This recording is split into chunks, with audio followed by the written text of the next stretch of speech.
Olá, boa noite.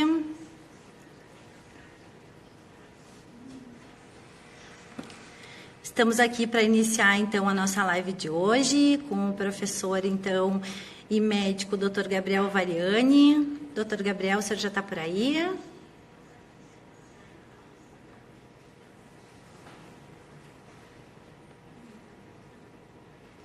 Só um minutinho, eu vou chamar ele aqui. Olá. Boa noite. Olá, doutor Gabriel, tudo bem? Boa noite. Boa noite, tudo bem? Prazer muito grande estar aqui com você Tudo, nessa tudo noite. tranquilo. Maravilha. Obrigada, a gente que agradece. Estou aqui, então, para a gente poder conversar um pouquinho, então, sobre a asfixia perinatal. É um prazer estar te recebendo conosco aqui. Estou aqui com a minha turma de alunos de saúde da mulher, para que eles possam também estar compartilhando dessas informações e podendo atender melhor quando for o momento de estarem frente à assistência. Perfeito. Bom, antes de mais nada, eu queria agradecer o convite, né? Realmente o trabalho realizado pelo prematuridade.com para essa associação é tão importante no nosso país e realmente estou muito feliz de poder compartilhar um pouquinho da nossa experiência e poder falar sobre um assunto de profunda, mas eu digo de profunda importância, não só no Brasil, como no mundo inteiro, que é sobre asfixia perinatal. Espero que a gente tenha um bate-papo bem interessante na noite de hoje. Muito legal, então. As pessoas que estão nos assistindo também podem mandar suas perguntas. Os meus alunos aqui também podem mandar suas perguntas. Aqui estão eles. Ó, Gabriel, vou te apresentar eles aqui. Todo mundo atento aqui, prestando Boa noite, pessoal. atenção já. Excelente. Vamos começar, então, falando de asfixia perinatal, então, né? A gente já sabe aí do teu grande trabalho voltado a isso. Eu queria que tu falasse um pouco para a gente desse conceito, assim. O que vem a ser, né, a asfixia perinatal? Que doença é essa que a gente tem que estar tão preocupado? Então, vamos lá. De conceito básico, né, o conceito de asfixia perinatal basicamente seria a falta de oxigênio, uma alteração na oxigenação ou no fluxo para esse recém-nascido, mas de linhas bem gerais, seria uma alteração de oxigênio, uma falta de oxigênio para o bebê em momentos próximo ao parto, por definição, imediatamente antes, durante ou imediatamente após. Então, se a gente fosse falar em conceito da doença, mais uma vez seria falta de oxigênio para o bebê, que pode acontecer imediatamente antes ao parto, durante ou imediatamente após, seria um conceito básico dessa doença que é tão importante.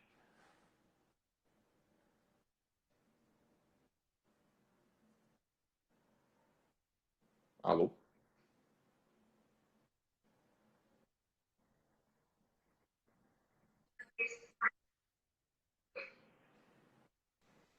Alô, acho que cortou um pouquinho o som. Melhorou agora de novo? Melhorou, tá bem aqui. Maravilha. Então, você perguntou se a asfixia é Asfixia uma doença perinatal. grave. Isso. Então, sim, né? Então, mais uma vez, por definição, sim, a asfixia é uma doença grave. E uma forma como eu gosto de explicar isso, basicamente é só a gente lembrar que todo o nosso corpo precisa de oxigênio, né? Se a gente for pensar o coração, pulmão, intestino, rins, absolutamente todo o nosso corpo precisa de oxigênio. Mas a gente merece um destaque muito importante que de todos os órgãos que precisam de oxigênio, primeiro a sentir mais falta, né? O primeiro a sentir falta e ter uma lesão mais importante, justamente é o cérebro. E aqui a gente entra num agravante muito que sabe que uma vez lesado o nosso órgão demais, é mais difícil a recuperação. Então a gente está falando de uma doença que faz falta de oxigênio para o corpo inteiro, então todos, na verdade, todos os nossos órgãos podem ser acometidos, mas o primeiro órgão a ser mais acometido justamente é o cérebro, que fatalmente tem uma dificuldade muito grande de recuperação. É uma doença grave, bastante grave. E qual é essa incidência? Qual é a incidência dessa doença no Brasil e no mundo? O que a gente tem hoje de dados? Temos muitos dados em relação a isso. A asfixia é definitivamente uma das doenças mais estudadas no mundo inteiro. Tem estudos epidemiológicos mundiais que falam que no mundo nascem cerca de 1,15 milhões de crianças com asfixia perinatal ao ano. Né? E ainda dessas crianças, desses estudos epidemiológicos, eles estimam que mais ou menos 230 mil crianças por ano vão evoluir com deficiência moderada grave, deficiência importante. No Brasil, né, alguns especialistas estimam que a nossa incidência de asfixia vai variar de 15 a 20 mil crianças por ano. Isso daria aproximadamente 2 crianças com asfixia perinatal nascendo por hora no Brasil. Né? Então, imagina que ao final aqui da nossa conversa, pelo menos 1 a 2 crianças, muito provavelmente vão ter nascido com asfixia no país. Esses são dados muito, mas muito alarmantes. Né? Não, com certeza, e principalmente nas questões que tangem a instrumentalização dos profissionais para atender esse recém-nascido. E pensando nisso, eu queria te perguntar, como acontece a asfixia, né? E depois que ela acontece, existe algum tratamento? Vamos lá. Asfixia, então, se a gente for pensar, existem vários mecanismos que a gente chama fisiopatológicos para acontecer a asfixia, mas se a gente for pensar nas causas que podem acontecer aquela falta de oxigênio que a gente falou para o bebê, imediatamente antes, durante ou logo após o parto, tem algumas causas mais comuns, né, que poderiam explicar tudo isso, como, por exemplo, um sangramento materno, aquele descolamento prematuro de placenta, problemas com o cordão umbilical, aquelas circulares muito fixas, né, bem apertadas, um prolapso de cordão umbilical. Essas são causas comuns, né? Essas são causas muito importantes que a gente pode ter para acontecer essa falta de oxigênio. Né? E a primeira coisa, quando a gente fala na assistência ao bebê que teve essa falta de oxigênio, que tem uma suspeita de asfixia perinatal, um dos pontos mais importantes, com certeza, é a assistência muito bem feita na sala de parto. Então, é fundamental, né, e hoje o Brasil tem um programa de reanimação neonatal muito bem implementado, né, mas é fundamental que aquele profissional, de preferência ali, o neonatologista na sala de parto, dê a primeira assistência para essa criança, fazendo todo aquilo que a gente chama de manobra de reanimação para adequar a oxigenação daquela criança, né? A oxigenação, permitir o fluxo sanguíneo, enfim, estabilizar aquele bebê. Então, esse é um primeiro ponto que é fundamental, é assistência adequada à sala de parto. Naturalmente, a gente vai ver um bebê que tem essa falta de oxigênio mais importante, muitas vezes precisa de um suporte ventilatório, muitas vezes precisa ser entubado ali na sala de parto, e ele vai ter que ser encaminhado para a UTI naturalmente. E lá na UTI a gente vai iniciar uma série de avaliações para a gente entender. Né? A gente vai pensar, olha, eu acho que pode ter tido uma falta de oxigênio pela história dessa criança. A minha pergunta é, será que ela foi leve? Será que ela foi moderada? Será que ela foi grave? E a partir disso eu vou fazer os meus diagnósticos e vou iniciar, né, os meus tratamentos. Né? E como é que a gente faz, antes de mais nada, como é que a gente faz esse tipo de diagnóstico lá na UTI neonatal? Basicamente, logo que o bebê chega, a gente precisa colher um exame de sangue, chama gasometria arterial, e a gente deve fazer uma escala, né, uma escala neurológica, uma avaliação neurológica bem precisa. E se esse bebê a gente avaliou, olha, no exame de sangue tinha sinais de uma falta de oxigênio pelo menos moderado ou grave, se esse bebê ele tem aí sinais do que a gente chama de encefalopatia hipóxico-isquêmica, ou seja, alterações neurológicas, provavelmente secundárias. Essa falta de oxigênio, a gente vai falar, olha, esse bebê tem asfixia perinatal, provavelmente uma encefalopatia hipóxico-isquêmica, né? Ou seja, uma falta de oxigênio que acometeu o cérebro, pelo menos moderado a grave, e aí então eu faço o meu diagnóstico mais bem detalhado de asfixia. E para esse bebê, né, esse bebê especialmente que evolui de novo com esse conceito, né, dessa falta de oxigênio moderada ou grave, ele é um bebê de alto risco. Esse bebê idealmente precisa receber um tratamento muito específico para essa população. E esse tratamento se chama hipotermia terapêutica. Né? Então, muito do conceito, as pessoas realmente, quem estuda asfixia perinatal, muita gente sabe que existe um tratamento que lá desde os estudos, grandes estudos, desde 2005, meta-análise em 2012, e hoje são tratamentos comprovados, com certeza, né, comprovados e consagrados para tratamento de crianças com asfixia perinatal, que é a hipotermia terapêutica. Né? E justamente, eu acho que A hipotermia terapêutica, Desculpa. Não, pode falar. A hipotermia terapêutica por muito tempo foi, eu não vou dizer deixada de lado, mas a gente tinha um pouco de medo de diminuir a temperatura do recém-nascido, né? Apesar de todos os estudos que traziam para isso as evidências, né? A gente tinha dificuldades no sentido até de como depois aumentar a temperatura desse recém-nascido. Acredito que hoje a gente É. já tem esse consenso, né, de que sim é o melhor tratamento. E eu queria que tu falasse um pouquinho para a gente no que consiste o tratamento da hipotermia e como a equipe trabalha junto nesse contexto. Vamos em frente. Né? Antes de mais nada, é interessante essa questão que lá por volta dos anos 50, né, tiveram alguns estudos pensando realmente na hipotermia terapêutica. E quando começou toda essa história, pessoas viam que pessoas que eram afogadas em águas geladas tinham um melhor prognóstico de pessoas afogadas em águas não geladas. Enfim, isso lá atrás. Mas a verdade é que a literatura, a partir da década de 50, 60, teve um foco muito importante, que é totalmente real, né, que é importante a gente manter a normotermia na população prematura. Né? Então, a primeira coisa que eu quero falar é que hipotermia terapêutica não é para os bebês mais prematurinhos. Não, na verdade, a gente está falando de asfixia perinatal, né, hipotermia terapêutica só para bebês acima de 35 ou 36 semanas de idade gestacional, porque é muito importante que nos mais prematuros a gente mantenha a normotermia. Mas voltando a falar sobre hipotermia terapêutica, então, nesses bebês com asfixia acima de 35 ou 36 semanas, o que consiste esse tratamento que muda muitas vezes a história natural da doença?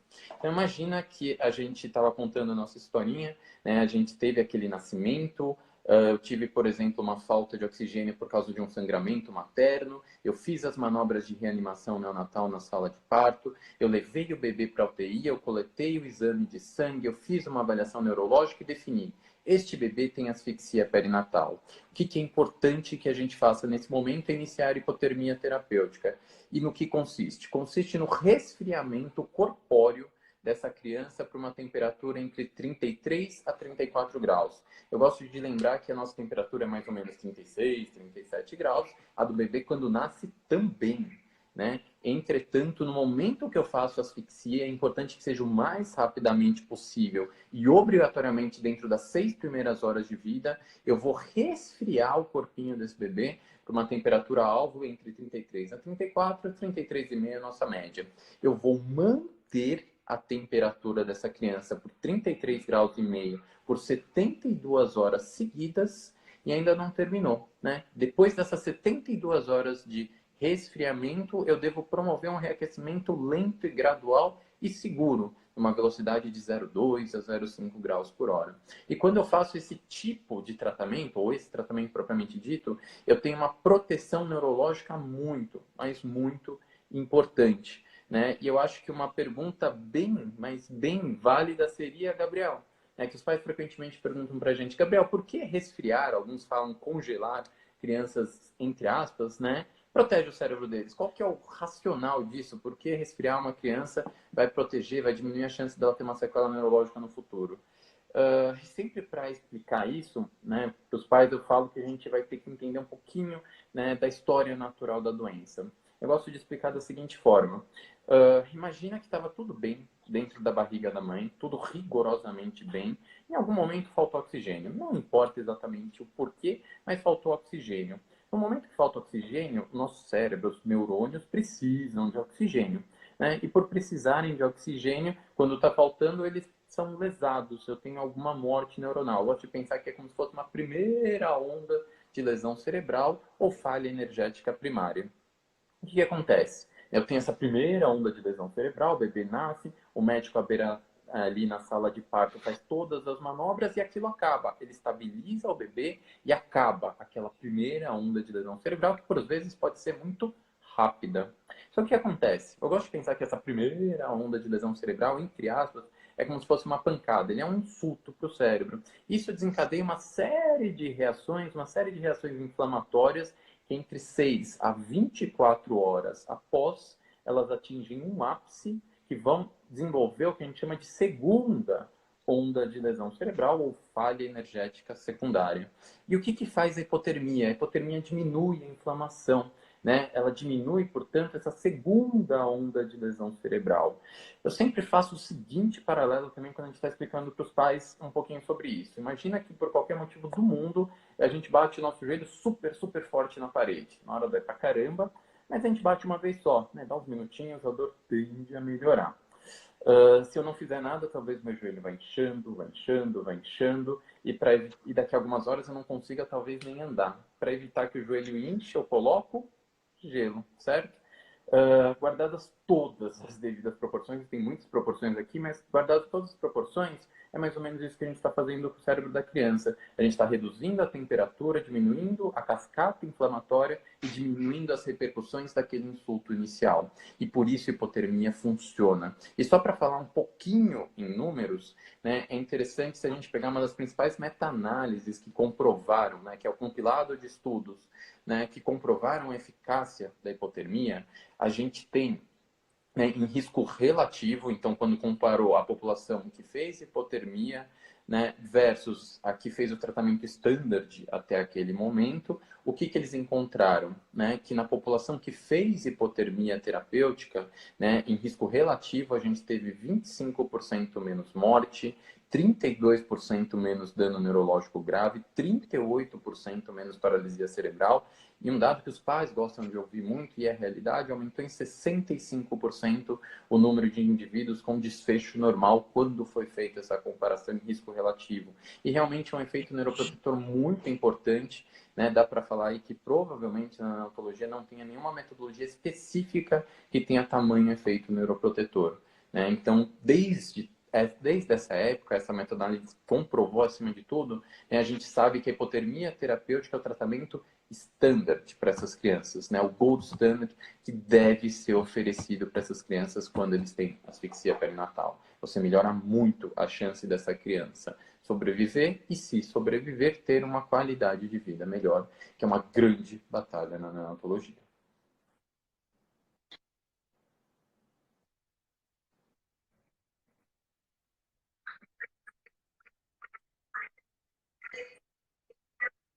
Vi algum tempo atrás que é networking, né? Querendo saber como está dando certo na tua instituição para poder replicar, né, e transformar a realidade dessas crianças. Uma pergunta que veio aqui para nós agora, na verdade, são duas. Uma delas é: existe chance de convulsão quando a gente faz o processo, aplica o processo de hipotermia?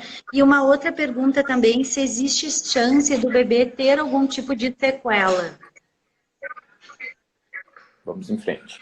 Bom, então vamos. Antes de mais nada, são excelentes perguntas. Excelentes perguntas.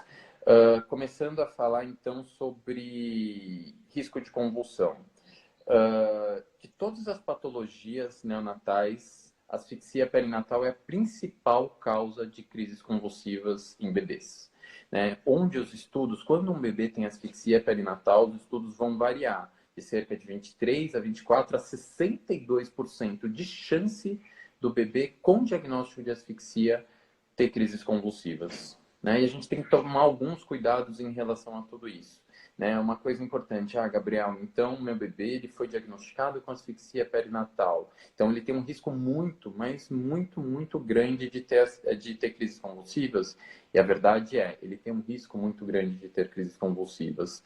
Mas uma pergunta que deve seguir na frente é: Gabriel, quando é o momento que ele tem mais risco de ter crise convulsiva? Isso quer dizer que ele vai ter crise convulsiva pelo resto da vida, né? Então, antes de mais nada, ter crises convulsivas no período neonatal, especialmente após asfixia, não quer dizer que seu filho terá epilepsia, né? No período neonatal, 90, 92% de todos os momentos, ou de todas as crises neonatais, é epilepsia neonatal, insulto agudo, né? E asfixia é um verdadeiro insulto agudo, é que nem se eu bater muito forte aqui, cair, bater muito forte na minha cabeça, talvez eu convulsione. Não quer dizer que eu seja epilético, quer dizer que o cerebral mais importante. Então, quando tem asfixia asfixia, quando é o momento de maior risco? O momento de maior risco de longe são as primeiras 24 horas de vida, né? Onde alguns estudos estimam que se eu tiver, ou se o bebê tiver crises convulsivas, cerca de 80% delas acontecerão no primeiro dia de vida. Estamos supondo que esse bebê está recebendo tratamento adequado, portanto, ele está recebendo hipotermia terapêutica. Como é que funciona ao longo dos próximos dias? Né? Então, ele tem muito risco, normalmente o maior risco é no primeiro dia, esse risco cai muito no segundo dia de vida, cai mais ainda no terceiro dia de vida, e ele volta a crescer um pouco no quarto dia de vida. Por que cresce no quarto dia de vida esse risco, Gabriel? É por causa do reaquecimento. Eu estou retirando minha intervenção neuroprotetora, eu estou reaquecendo a minha criança, o meu bebê, isso naturalmente tem um risco um pouco mais aumentado de desencadear crises convulsivas. É um período que a gente tem que ficar muito, mas muito alerta. Relacionado ainda, né, a sua pergunta, você falou sobre sequelas neurológicas. Né? E a Isso é uma resposta é coisa que sim. apavora bastante os pais, né? Sim. Uma coisa é o que acontece? A asfixia, a gente falou que acomete falta de oxigênio para o corpo inteiro e a gente fica muito preocupado que o cérebro é o primeiro órgão a sentir falta de oxigênio e de mais difícil recuperação. Então a resposta é sim. Quando o seu filho tem asfixia perinatal, ele tem um alto risco de desenvolver um déficit, de desenvolver uma possível sequela neurológica. Né? Daqueles estudos que a gente tinha falado, se você pegar a meta-análise, né, quando a criança não recebe os tratamentos, novos tratamentos preconizados, eles estimariam que a asfixia é uma doença de alta mortalidade, né, entre cerca de 15% a 25% dessas crianças teriam risco de morte, e se elas não receberem todos os tratamentos adequados, elas teriam até cerca de 35% de um dano neurológico importante. Quando esse dano é importante, a gente está falando de paralisia cerebral, um déficit intelectual mais importante, né, cegueira, surdez, são todos acometimentos possíveis. Mas uma coisa que a gente deve lembrar, sim, o bebê tem um risco de ter a sequela, mas ele também tem uma chance muito grande de ter vida normal. Né? Então, tudo isso vai depender da importância do insulto hipóxico isquêmico, ou seja, da importância da asfixia, se ela é grave, moderada, e com certeza também tem um grande impacto sobre o tratamento adequado da criança. Excelente isso. E bem claro, né, os estudos mostram que além das questões relacionadas à hipotermia, da equipe preparada, de tudo, na verdade, de todo o material está disposto e preparado de forma adequada, existe algo que ainda a gente não consegue em muitos locais, que é, na verdade, o monitoramento cerebral dessas crianças. E eu queria perguntar, assim, a tua opinião, assim, da questão da importância do monitoramento cerebral, né? O quanto a gente tem que estar atento a isso durante todo o tratamento de hipotermia e durante todo o atendimento desse recém-nascido. Poderia falar um pouquinho para a gente sobre isso? Com certeza, né? Quem conhece um pouco do nosso trabalho sabe que a gente defende de forma muito veemente a importância do monitoramento cerebral nessas crianças, e eu gostaria de explicar um pouquinho o porquê. Antes de mais nada, todos os estudos que comprovaram, né, a importância da hipotermia terapêutica, todos eles, né, associavam o monitoramento cerebral. E tem um motivo muito importante para isso. A gente acabou de citar que a asfixia perinatal é a principal causa de crises convulsivas, né, em recém-nascidos, especialmente em recém-nascidos nascidos a termo. O que acontece? No período neonatal, né, isso é para todas as crianças, como as conexões cerebrais ainda são muito imaturas, né, de 80 a 90% das vezes que os bebês convulsionam, eles não mexem um dedo, eles não piscam um olho. É impossível, mas verdadeiramente impossível eu saber se o bebê está convulsionando ou não. Né? É muito, muito difícil. Ainda tem um novo agravante. Por vezes, os bebês fazem alguns movimentos inespecíficos que eu acho que é crise, né, clinicamente olhando, mas na verdade não são. De uma forma que os estudos estimam que se você não estiver monitorizando essa criança, você tem cerca de 9% de acurácia se determinar se aquele bebê está convulsionando ou não. E poucas coisas são tão ruins numa UTI quanto 9% de acurácia. né? E qual que é o agravante disso? Por que que eu preciso de monitoramento? Vamos seguir uma linha simples de raciocínio. O período neonatal, quando eu tenho asfixia, é o maior risco da minha vida, do momento da vida, de ter crises convulsivas. A grande maioria das crises são totalmente subclínicas e de quebra, às vezes, eu acho que é crise, mas na verdade não é. Né? E o que, que acontece? Cada nova crise convulsiva, né, o período que o cérebro humano fica sob crise convulsiva, também está associado à lesão cerebral, a um novo mecanismo de lesão cerebral. Esse termo em inglês vem de seizure burden, mas basicamente é o número de segundos que o cérebro humano fica sob crises convulsivas, está totalmente associado a pior prognóstico, né? Porque crises convulsivas também lesam o cérebro, levam a uma alteração da perfusão, da demanda metabólica ali do neurônio, mas enfim, crises convulsivas também lesam o cérebro. E sabe o que é algo verdadeiramente assustador? Né? Que existem vários relatos de que as crianças, né, elas ficam horas em verdadeiro estado de mal epilético, né, sem manifestação clínica nenhuma. Né? De novo, impossível. É possível que você esteja lá, seu bebê tem asfixia perinatal, você inclusive pode ter iniciado o resfriamento, mas ele pode fazer um estado de mal epilético por 12 horas. Né? E não adianta fazer hipotermia terapêutica e seu bebê estar em estado de mal epilético por 12 horas, porque a chance de lesão neurológica vai lá para o teto. Então, é importante fazer hipotermia, sim. É importante fazer o monitoramento cerebral também, porque se o bebê tiver crises convulsivas, eu preciso tratá-las agressivamente. Né? Existiram estudos, né, clinical trials randomizados, e hoje isso não é mais ético fazer, que randomizaram. Eu vou falar, olha, eu tenho aqui bebês de alto risco, e metade delas, todo mundo eu vou monitorizar, mas metade eu vou tratar só as crises clínicas e outra metade eu vou tratar as crises clínicas e subclínicas. E naturalmente o braço que tratou todas as crises evoluiu muito melhor e de novo, isso não é mais ético fazer esse tipo de estudo.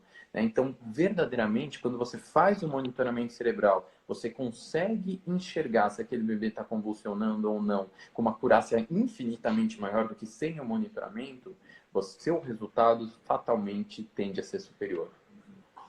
Então, realmente é muito, muito importante fazer o monitoramento. Uma das outras coisas que, não sei se está dando para me ouvir agora. Conseguimos. Consegue ouvir? Consigo ouvir. Uma coisa super importante que a gente sempre fala na organização e a gente sempre leva para todas as pessoas é a importância da presença dos pais junto dos recém-nascidos. Eu queria que tu falasse um pouquinho da importância da presença dos pais nesse momento e um outro problema que eu acho, que eu vejo como um problema no Brasil hoje, que é o segmento, o acompanhamento desses bebês recém-nascidos, principalmente esses que precisam, né, de um olhar diferente da nossa parte. Como tu vê a presença dos pais e o que tu recomendas, o que a gente tem hoje de acompanhamento para esses bebês? Os pais são tão, mas tão importantes.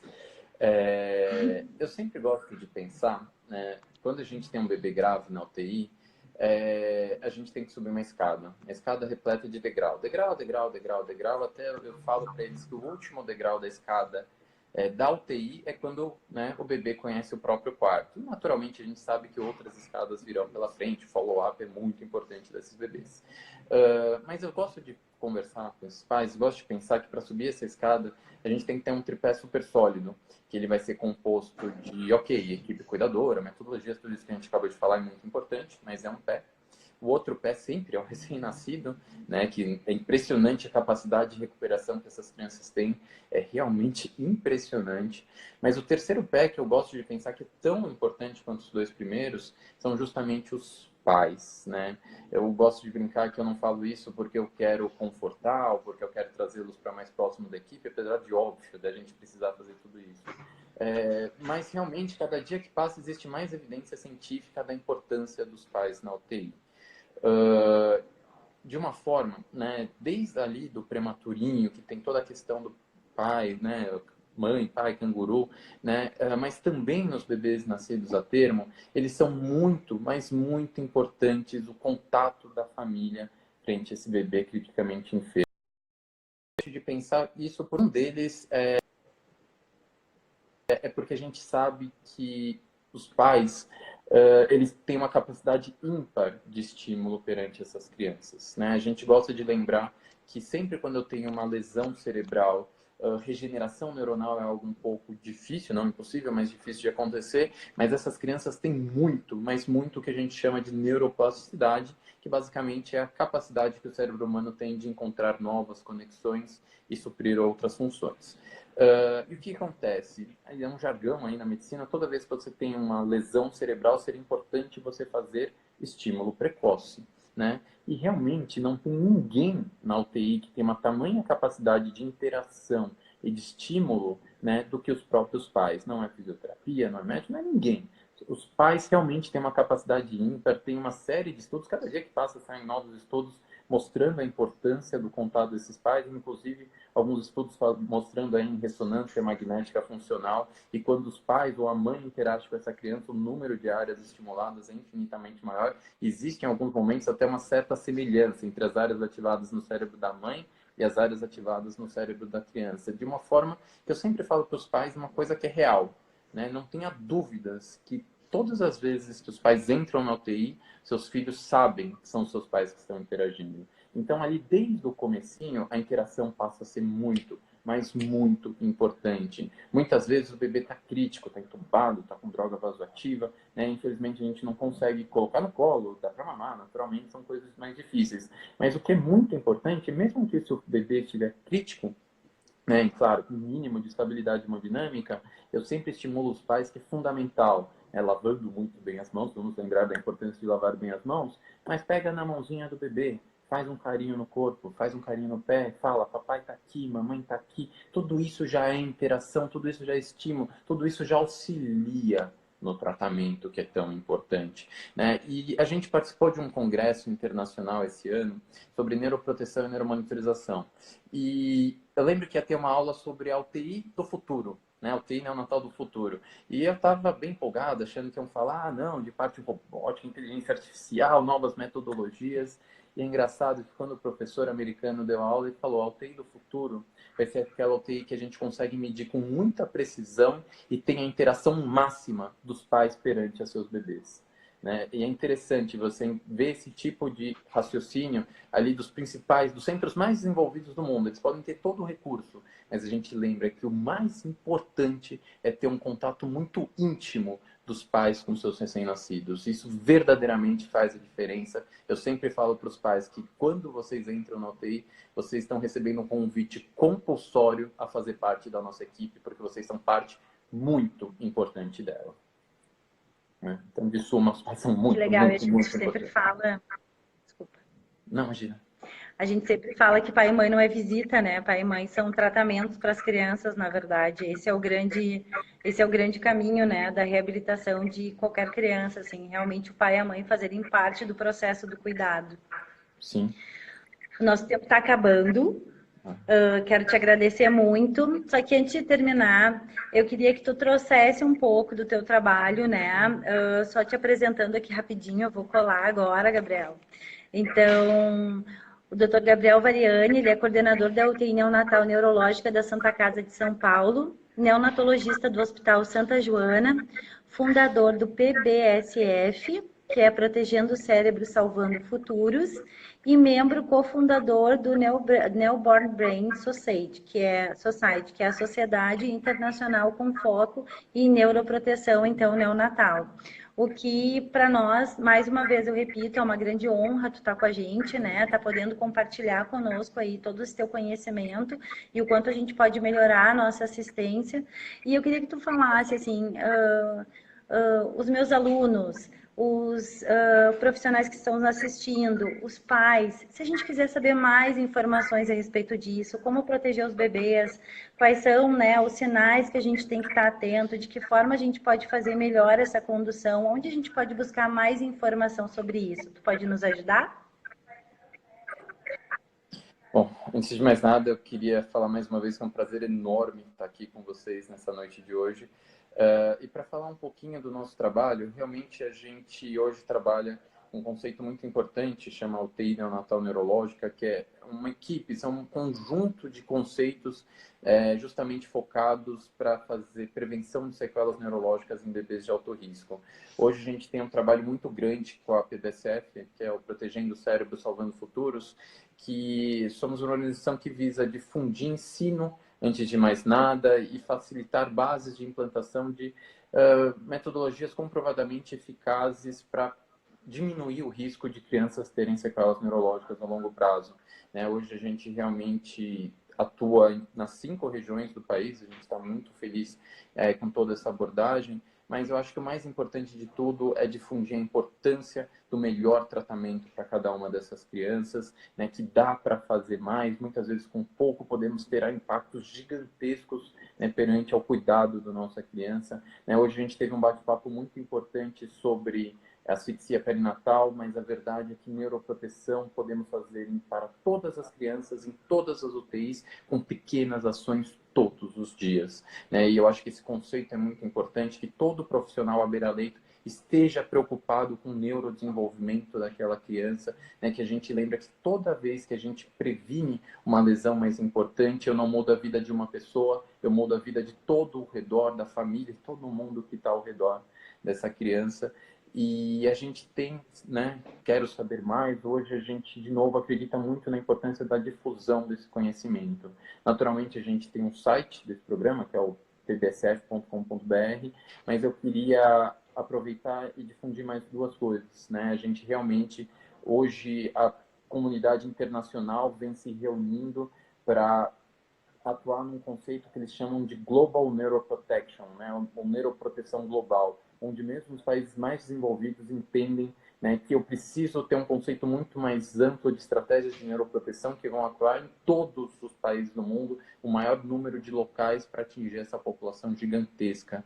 Né? E hoje a gente é muito feliz, eu aproveito para divulgar algo que a gente está fazendo com muito, mas muito carinho, né? E é muito legal ter a parceria da prematuridade.com com a gente, né, que é o congresso, que é o NeoBrain Brasil. Né, o NeoBrain Brasil é um congresso para falar único e exclusivamente de asfixia perinatal, e ele se propõe a ser o maior congresso específico sobre o tema já feito na história da América Latina. Né? Estão vindo 9 professores internacionais, né, de vários continentes do mundo, e também temos 9 professores nacionais que são super especialidades nesse assunto, para compartilhar todo esse pool de informação. Né? O congresso vai acontecer em 8 e 9 de novembro. Né? Quem quiser saber mais informações sobre o congresso, tem um site super simples, neobrainbrasil.com.br.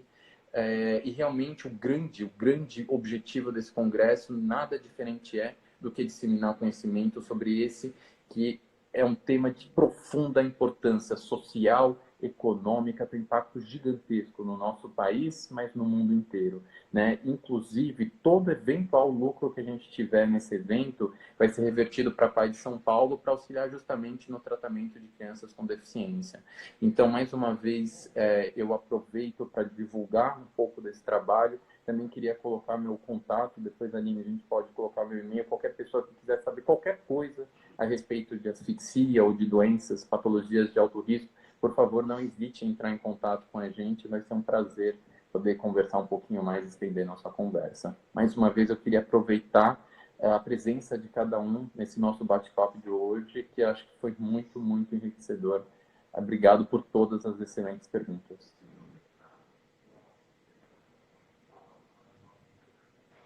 Obrigada, gente, né? Eu acho que é o início de uma parceria bem importante, assim, compartilhar informações sempre, né? Pode contar conosco para tudo que tu precisares. O prematuridade.com está à disposição, né, para a gente poder disseminar cada vez mais. A academia está à disposição para que os alunos possam compartilhar cada vez mais, que a gente possa melhorar sempre a assistência.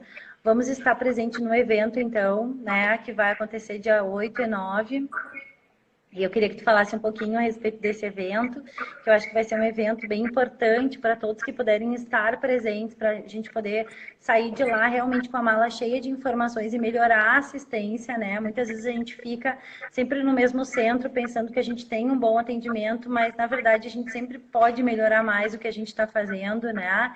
Então, eu queria que tu fizesse aí o convite para todo mundo estar presente lá no evento.